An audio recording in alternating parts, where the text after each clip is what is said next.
Good morning, fellow hippies. So today's project, I'm going to replace a sway bar link in my 2014 Kia Sportage.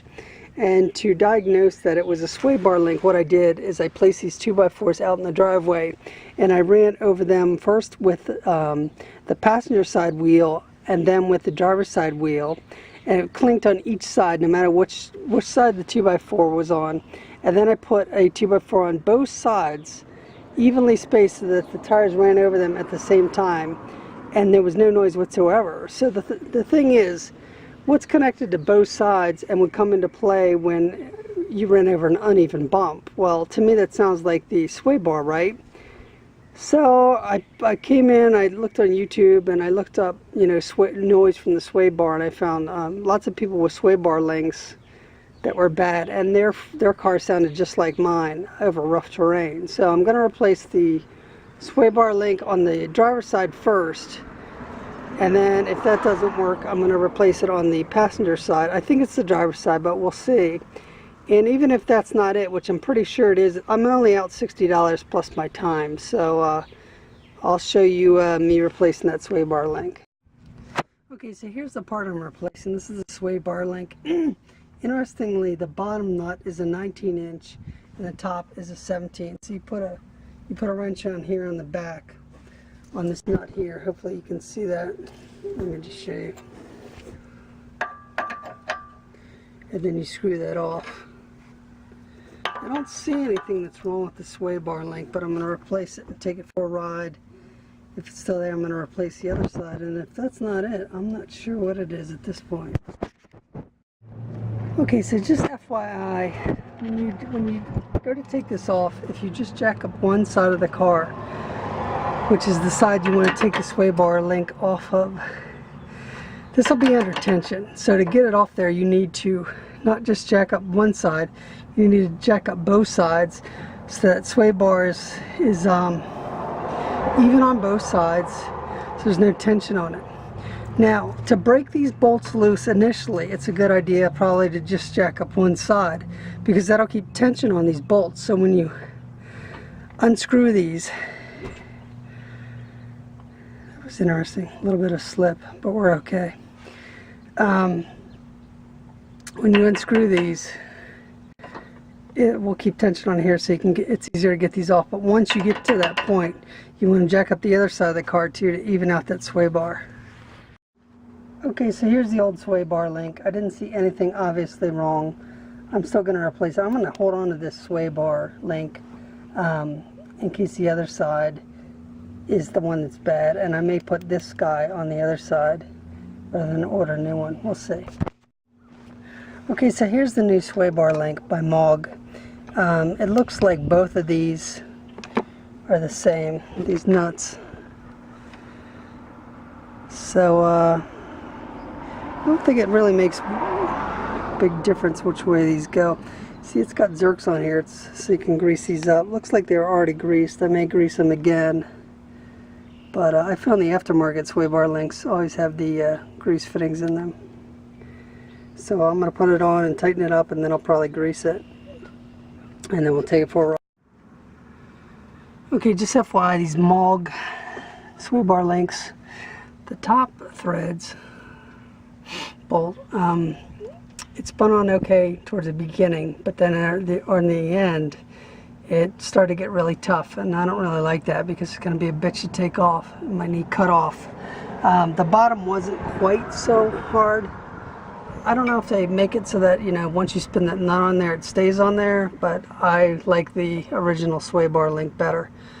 So I'm going to let down the other side. That's going to put tension on this. I'm going to jack up this side, put the wheel back on, and we're going to take a ride and see if the noise went away. Oh, just FYI, these are 19 on both sides, 19 millimeter, which is different than the one that came off there. I kind of like this better. Hopefully it made a difference. Okay, just FYI, I did forget to mention, you always want to use jack stands to support the car when you're working on it. You never want to rely on just the jack, and I personally like to have 2 points of contact, so I like to have like a jack stand and the jack underneath there, resting on the jack stand with a little bit of tension on the jack. So I just want to tell you that. So I'm going to jack up this side, get that jack stand out of there, put the wheel back on, take. Okay, so I put the sway bar link on the driver's side and I'm about to go for a little ride. Wish me luck. If this doesn't work, I think I'm going to take the sway link that I took off the driver's side and put it on the passenger side and try that. So we'll see.